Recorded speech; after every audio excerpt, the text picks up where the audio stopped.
April 8ರಂದು Ruby family foundation ವತಿಯಿಂದ ಸಬಲೀಕರಣ ಮತ್ತು ಐಕ್ಯತೆಯ ಶಕ್ತಿಯುತ ಸಂದೇಶದೊಂದಿಗೆ ಮಹಿಳಾ ದಿನಾಚರಣೆಯನ್ನು ಬಹಳ ವಿಜೃಂಭಣೆಯಿಂದ ಹೆಮ್ಮೆಯಿಂದ ಆಚರಿಸಿತು.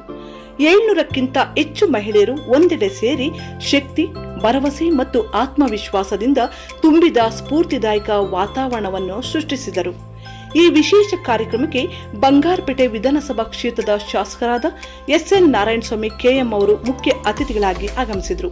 ಅವರೊಂದಿಗೆ ತಹಸೀಲ್ದಾರ್, ಸಬ್ ಇನ್ಸ್ಪೆಕ್ಟರ್, ನ್ಯಾಯಾಧೀಶರು, ಕ್ಷೇತ್ರ ಶಿಕ್ಷಣಾಧಿಕಾರಿಗಳು ಮತ್ತು ಆರೋಗ್ಯ ಇಲಾಖೆಯ ಪ್ರತಿನಿಧಿಗಳಾದಂತಹ ಗೌರವಾನ್ವಿತ ಅಧಿಕಾರಿಗಳು ಭಾಗವಹಿಸಿದರು.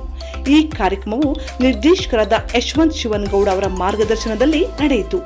ಅವರ ದೂರದೃಷ್ಟಿಯು ಸಮುದಾಯದ ಮಹಿಳೆಯರಲ್ಲಿ ಸಕಾರಾತ್ಮಕ ಬದಲಾವಣೆಯನ್ನು ತರುವ ಪ್ರಯತ್ನವನ್ನು ಮುಂದುವರೆಸಿದೆ.